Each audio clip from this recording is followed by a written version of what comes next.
इतिहास में शैतानी कब्जे की कहानियां हमेशा से ही लोगों को दो हिस्सों में बांटती रही है। कुछ इसे सच मानते हैं, एक अनदेखी और बुरी ताकत द्वारा शरीर और आत्मा पर हमला, तो कुछ लोग इसे पूरी तरह से नकारते हैं और मानसिक बीमारी का रूप मानते हैं जिसमें झटके और भ्रम के दौरे आते हैं। हम इसे ज्यादातर ने अनेलिस मिशेल, माइकल टेलर और जेनेट हॉडसन जैसी कहानियां सुनी हैं, लेकिन आज हम बात करेंगे एक 100 साल पुरानी डरावनी घटना की। ये कहानी है साउथ अफ्रीका की, साल 1906 की, और इसमें मुख्य किरदार है एक 16 साल की लड़की क्लारा जर्माना सेले। क्लारा एक missionary school Saint Michael's Mission में रहती थी। कुछ स्रोतों के अनुसार इसे मैरियन हिल ऑर्डर मिशन भी कहा जाता है। ये मिशन अमजिंटो में था, जो आज का क्वाजुल उंटाल क्षेत्र है। 1906 से पहले तक क्लारा एक सामान्य, शांत और आज्ञाकारी बच्ची थी। वो 4 साल की उम्र में इस मिशन द्वारा गोद ली गई थी। लेकिन जैसे जैसे 1906 का साल बढ़ा, क्लारा का व्यवहार पूरी तरह से बदल गया। उसका स्वभाव उद्दंड हो गया। उसकी भाषा अपशब्दों और ईश्वर विरोधी बातों से भर गई थी।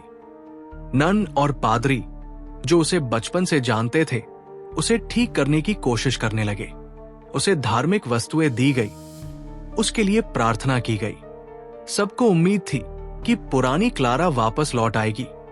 लेकिन 5 जुलाई यानी उसके 16वें जन्मदिन के दिन क्लारा का व्यवहार बहुत ही अजीब और बेचैन करने वाला हो गया।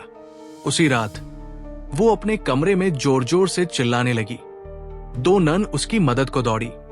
कमरे में घुसते ही क्लारा ने कहा, पादरी को बुलाओ, मुझे कुछ कबूल करना है, जल्दी बुलाओ। मुझे डर है शैतान मुझे मार डालेगा, इससे पहले कि मैं अपना पाप कबूल कर सकूं। पादरी फादर होर्नर इरास्मस वहां पहुंचे। क्लारा ने उन्हें बताया कि उसने अपने 16वें जन्मदिन पर शैतान से सौदा किया था। उसने अपनी आत्मा बेच दी थी और अब उस पर शैतानी आत्मा का कब्जा हो गया है। उसने कहा, मैं खो चुकी हूं। मैंने झूठे बहाने से पाप स्वीकार किया और प्रसाद लिया। अब शैतान मुझे बुला रहा है। फादर इरास्मस को लगा कि ये एक किशोरी का विद्रोही व्यवहार है और उन्होंने इसे गंभीरता से नहीं लिया। लेकिन 6 हफ्ते बाद यानी 20 अगस्त को हालात बेहद खतरनाक हो गए।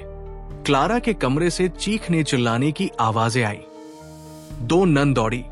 उन्होंने क्लारा को फर्श पर सिकुड़ा हुआ पाया।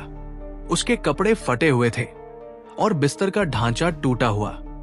क्लारा ने बताया कि उसने अपने सारे धार्मिक चिन्ह, क्रॉस, माला और पवित्र वस्तुएं फेंक दी थी, जिससे वो अब शैतानी ताकत के लिए खुल चुकी थी।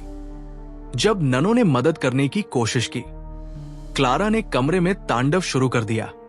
वो चीजें फेंकने लगी और एक अदृश्य शक्ति से बात करने लगी। उसकी आवाज गूंज रही थी, तूने मुझे धोखा दिया, तूने मुझे महिमा देने का वादा किया था, अब तू मुझे तड़पा रहा है। मदर सुपीरियर को अब भी शक था कि ये सब ड्रामा है, इसलिए उस रात 2 नन और 3 बड़ी लड़कियों को क्लारा की निगरानी में रखा गया। शुरुआत में सब ठीक लग रहा था, सब बातें कर रहे थे, हंस रहे थे, लेकिन फिर क्लारा ने ननों के विश्वास पर सवाल उठाए। बहस शुरू हुई और देखते ही देखते वो हिंसक हो गई। ब्रायन मैकनेल की किताब द पोजेस्ड के अनुसार क्लारा ने 2 ननों पर हमला किया, उन्हें बुरी तरह पीटा, गला दबाया और उनके कपड़े फाड़ दिए। दोनों नन अधमरी हालत में थी। तीनों लड़कियों ने डर के मारे बीच बचाव नहीं किया। अब मिशन के पादरियों ने क्लारा का परीक्षण शुरू किया। वे देखना चाहते थे कि ये नाटक है या असली कब्जा। उन्होंने पाया कि जब क्लारा को पवित्र जल, होली वाटर से छुआ जाता तो उसकी त्वचा जलने लगती, फफोले पड़ जाते, चाहे वो शैतानी दौरे में हो या नहीं। कई बार बिना किसी कारण के आग लग जाया करती थी। एक बार मिशन की रसोई में ऐसा हुआ, सबको भागना पड़ा। एक बार उसके कमरे में भी बिस्तर से आग उठी, चादरें और लकड़ी जल गई, लेकिन क्लारा और उसके कपड़े बिल्कुल सुरक्षित थे। अब उसे धार्मिक वस्तुओं से नफरत होने लगी थी। अगर कोई पादरी या नन उसके सामने माला या क्रॉस छुपाकर रखता तो वो बिना देखे जान जाती और चिल्लाने लगती। उसके पास असीम ताकत थी, वो आग को बुला सकती थी। और सबसे अजीब बात, वो कई यूरोपीय भाषाएं बोलने लगी थी, जर्मन, पोलिश, फ्रेंच, जिनसे उसका कभी कोई संपर्क नहीं था। बाद में पता चला कि उसमें भविष्यवाणी की शक्ति भी थी। वो लोगों के मन पढ़ सकती थी, उनके गहरे रहस्यों को उजागर कर सकती थी। एक बार एक युवक ने उसका मजाक उड़ाया तो क्लारा ने उसके हाल ही के पापों को सबके सामने बता दिया। कब, कहां और किसके साथ। अब मिशन के लोग दो हिस्सों में बंट चुके थे। कुछ उसे बचाने की कोशिश कर रहे थे तो कुछ बस देख रहे थे, डर और हैरानी के साथ। कई बार बिना किसी चेतावनी के क्लारा गुस्से में कांपने लगती और एक गहरी राक्षसी आवाज में बोलने लगती। वो ऐसी भाषाएं बोलती जो उसने कभी सीखी नहीं थी, जर्मन, फ्रेंच, लैटिन। पादरियों ने यह भी देखा कि क्लारा बिना बताए उनके गुनाहों और विचारों को बता देती थी। वो कहती, तुमने मुझसे पहले पाप किया है, तुम्हारा विश्वास खो चुका है, जैसे कोई उसके अंदर बैठा सब कुछ देख रहा हो। कुछ चश्मदीदों का कहना है कि उन्होंने क्लारा को दीवार से दीवार तक हवा में तैरते देखा। उसके शरीर को कोई छू भी नहीं रहा था और वो जमीन से करीब 5 फीट ऊपर हवा में मंडरा रही थी। उसके चीखने की आवाज पूरे मिशन में गूंजती थी। मक्खियां, अजीब गंध और डरावनी रोशनी उसके कमरे के पास महसूस की जाती थी। इस सब के बाद मिशन ने वेटिकन को खबर भेजी और आधिकारिक रूप से क्लारा पर एक एक्सर्सिज्म यानी शैतान भगाने की प्रक्रिया शुरू की गई। फादर इरास्मस और एक अन्य पादरी, फादर मैनुअल, ने मिलकर कुल 2 दिन तक लगातार प्रार्थना की। इस दौरान क्लारा बार बार चीखती, उसे जाने दो, मुझे छोड़ दो। कभी वो जोर से हंसती, कभी गालियां देती, कभी खून थूकती और कभी जोर से चिल्लाकर बोलती, तुम लोग हार जाओगे।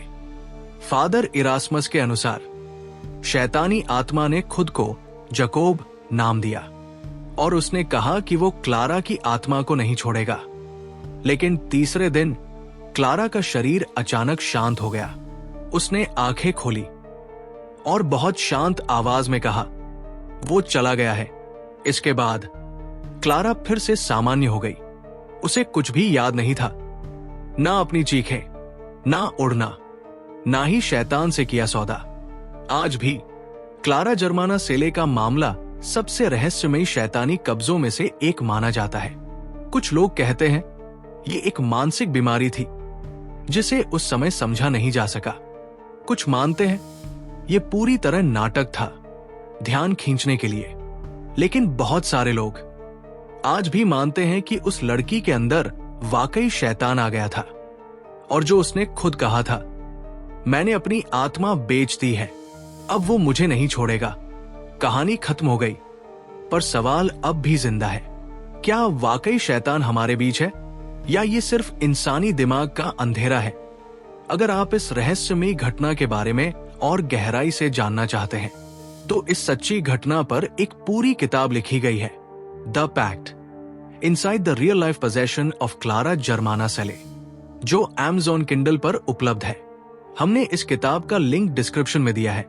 शायद आपको जवाब वही मिल जाए, या शायद और भी डरावने सवाल खड़े हो जाए।